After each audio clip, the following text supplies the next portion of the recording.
Baik, kali ini kita akan melanjutkan bacaan buku kita, Kisah Cinta Klasik dari Timur, yang berjudul Laila Majnun yang ditulis oleh Nizami. Bagian yang kedua, Nyala Api Cinta. Api telah menyala dalam hati Kais dan Laila, dan api itu saling menerangi satu sama lain. Apakah yang mereka lakukan untuk memadamkan nyala api itu? Tidak, mereka tidak memadamkan nyala api tersebut. Karena menyadari perlunya pendidikan bagi sang anak, Said mempekerjakan seorang terpelajar yang sangat terkenal sebagai guru. Pria ini menjadi kepercayaan banyak orang untuk mengajar keturunan seluruh bangsawan Arab agar mereka mendapatkan kebijaksanaan serta keahlian yang dibutuhkan untuk hidup di daerah gurun. Meskipun anak-anak ini takut kepada guru mereka, namun mereka menyadari bahwa inilah saatnya mereka meletakkan seluruh mainan dan mulai membaca buku-buku pelajaran mereka dengan sungguh-sungguh. Kois adalah anak yang rajin dan antusiasi menerima pelajaran. Ia tak membutuhkan waktu lama untuk dapat mengalahkan teman-temannya dalam setiap mata pelajaran dan membuktikan bahwa ia adalah siswa terbaik yang pernah diajari oleh gurunya.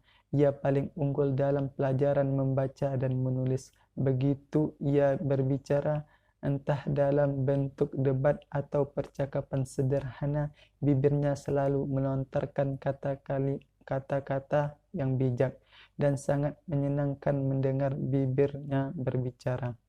Namun tiba-tiba terjadi suatu di luar dugaan. Teman-teman sekelas Kais merupakan keturunan bangsawan dari suku-suku yang berbeda, termasuk juga teman-teman perempuannya. Suatu hari, seorang gadis bergabung dalam kelasnya. Gadis itu memiliki kecantikan yang sangat luar biasa yang membuat Kais dan bocah-bocah lainnya langsung terpukau. Gadis ini bernama Laila, diambil dari kata Arab yaitu Lail, yang berarti malam. Sesuai dengan namanya, rambutnya hitam legam dan di balik rambutnya wajah yang memancar kecantikan yang sangat luar biasa. Matanya berwarna gelap dalam dan bersinar bak mata rusa, dan hanya dengan satu kejapan bulu matanya ia dapat meruntuhkan dunia. Bila memanggilnya hanya terbuka untuk mengucapkan kata-kata manis, dan ketika yang lain membalas perkataan entah dengan kata-kata maupun senyuman, ia akan terlihat malu-malu. Kedua bibirnya akan merona merah seolah-olah mawar merah bermekaran pada bibirnya yang berwarna putih susu. Bahkan hati yang sedingin es pun akan meleleh tak kala mereka datang keindahan gadis ini. Namun perasaan Kais mudah jauh lebih dalam dibandingkan dengan teman-temannya. Ia telah tenggelam dalam lautan cinta bahkan sebelum ia mengenal arti cinta yang sesungguhnya. Ia telah memberikan hatinya kepada sang gadis bahkan sebelum ia menyadari apa sebenarnya yang ia berikan. Namun Kais tidak sendirian karena Laila pun merasa hal yang sama. Api telah menyala dalam kedua hati mereka dan api itu saling menerangi satu sama lain. Apakah yang mereka lakukan untuk memadamkan nyala api itu? Tidak, mereka tidak memadamkan nyala api tersebut.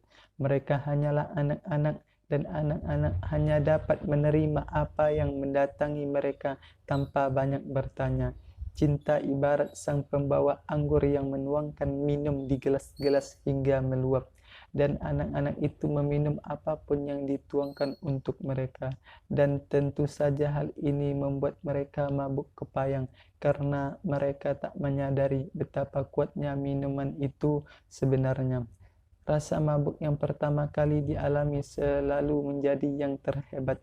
Jatuh yang mereka rasakan untuk pertama kali selalu menjadi pengalaman yang terberat, dan patah hati yang dirasakan untuk pertama kali selalu menjadi yang paling menyakitkan. Dan begitulah mereka melangkah jauh dengan perasaan itu hingga terlambat untuk kembali. dipesonakan oleh sebuah kekuatan yang asal-usulnya tak mereka ketahui, dan kekuatan itu terlalu hebat untuk dapat mereka lawan. Mereka telah meminum habis gelas berisi minuman cinta siang dan malam, dan semakin banyak yang mereka minum, semakin kuat ketertarikan mereka dan satu sama lain. Mata mereka menjadi buta dan telinga mereka menjadi tuli di sekolah dan di dunia yang berada di luar kelas mereka. Qais dan Laila telah kehilangan diri mereka dan akhirnya saling menemukan. Bagi Qais, Laila bak matahari yang merambat naik ke langit. Hatinya dengan keindahan dan sinar yang tak ada bandingnya. Hari demi hari, cahaya yang dipancarkan Laila semakin terang, menerangi tak hanya dunia Qais, namun juga dunia mereka-mereka yang beruntung dapat berjumpa dengannya. Orang bilang cinta pertama kali adalah yang terhebat, dan bahwa kenangan pertama kali itu tak akan pernah hilang. Bagi Qais dan Laila, hal itu benar adanya. Begitu besarnya kebahagiaan yang mereka rasakan hingga mereka tak berani mempertanyakannya karena mereka takut perasaan itu akan hilang secepat datangnya. Bagi Qais, Laila bak matahari yang merambat naik di langit hatinya dengan keindahan dan sinar yang tak ada bandingnya. Hari demi hari, cahaya yang dipancarkan Laila semakin terang, menerangi tak hanya dunia Qais, namun juga dunia mereka-mereka yang beruntung dapat berjumpa dengannya. Bocah laki-laki lainnya pun terpukau dan terpesona oleh sinar Laila yang membuatkan. Selama pelajaran berlangsung, mereka semua memandang dan mulut mereka terbuka, hingga sang guru muncul dengan sebuah tongkat kayu yang memukulkan mereka untuk membuat perhatian mereka kembali kepada pelajaran. Saat pelajaran usai, mereka berkeliaran di lorong-lorong dan jalan kecil di antara kedai-kedai pasar, berharap dapat melihat sang gadis berlesung pipi itu. Dan jika mereka berhasil melihatnya, mereka merasa bak buah delima yang penuh dengan sari buah dan seolah akan meledak dengan sejuta hasrat. Begitulah daya tarik yang dipancarkan oleh gadis itu. Qais tahu betul bahwa bocah-bocah laki-laki lainnya pun tertarik kepada Laila. Namun ia juga tahu bahwa mereka tak mendambakan Laila sebesar dirinya. Jadi ia tak memperdulikan aksi jenaka teman-temannya. Namun pada saat yang bersamaan ia juga merasa gelisah akan tak dirinya.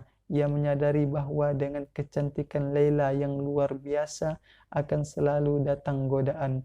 Ia tahu bahwa akan ada seorang atau sesuatu yang muncul di antara mereka berdua. Tiba-tiba saja situasi berubah dan apa yang semula dianggap sempurna kini mulai tampak memiliki kecacatan serta perlahan nyaris tak terasa sebuah awan hitam kecil muncul di hadapannya. Tapi bukankah memang permasalahannya selalu seperti itu? Tak ada yang abadi. Segala sesuatu di dunia ini bersifat sementara dan telah ditakdirkan untuk mati suatu hari nanti. Sementara kedua bocah yang sedang jatuh cinta ini tenggelam dalam sinar cinta masing-masing, menegakkan anggur dan menikmati firdaus yang membuat mereka lupa diri. Mata dunia terarah kepada mereka.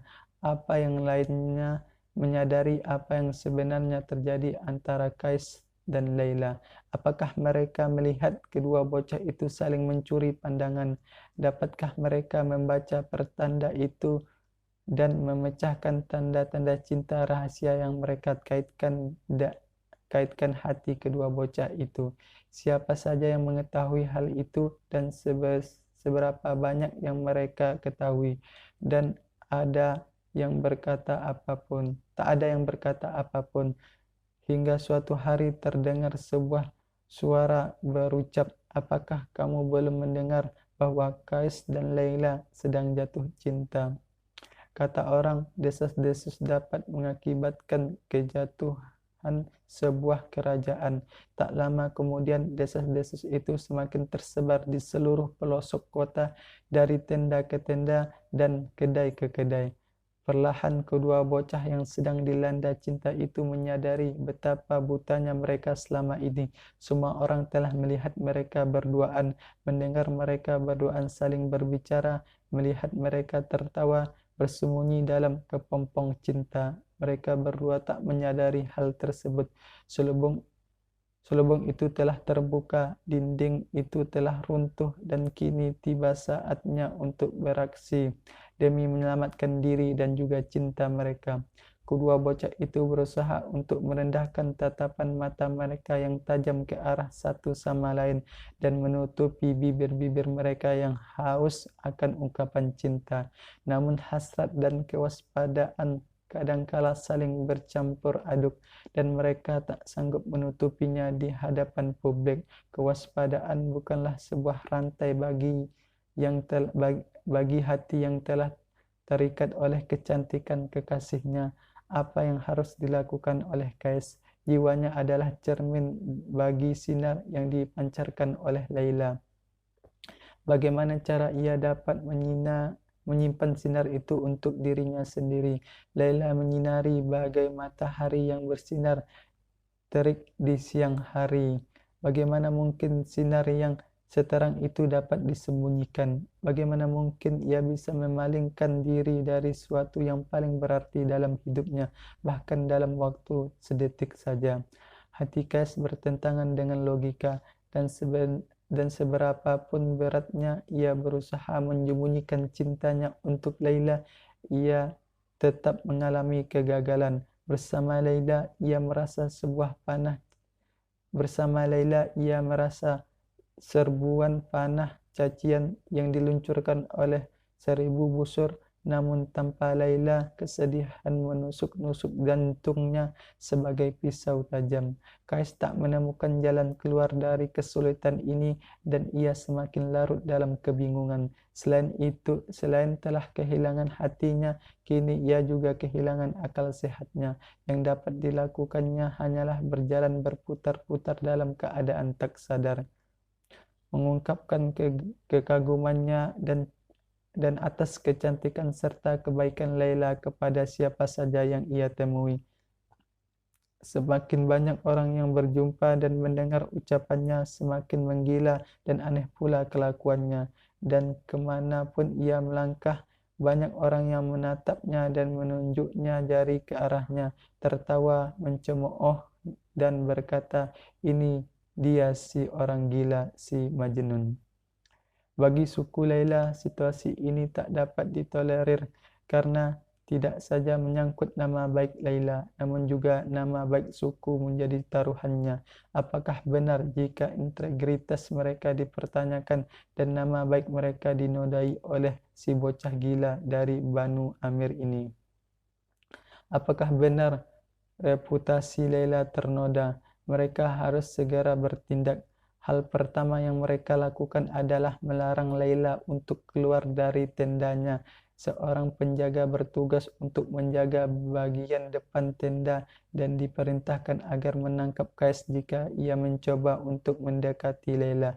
Begitulah yang terjadi. Mereka menyembunyikan sang rembulan dari gonggongan anjing pemburu. Tak ada yang dapat dilakukan atau diucapkan oleh Laila untuk mencegahnya. Ia harus menyembunyikan kesedihan-kesedihan yang mengancam dan merobek hatinya menjadi dua.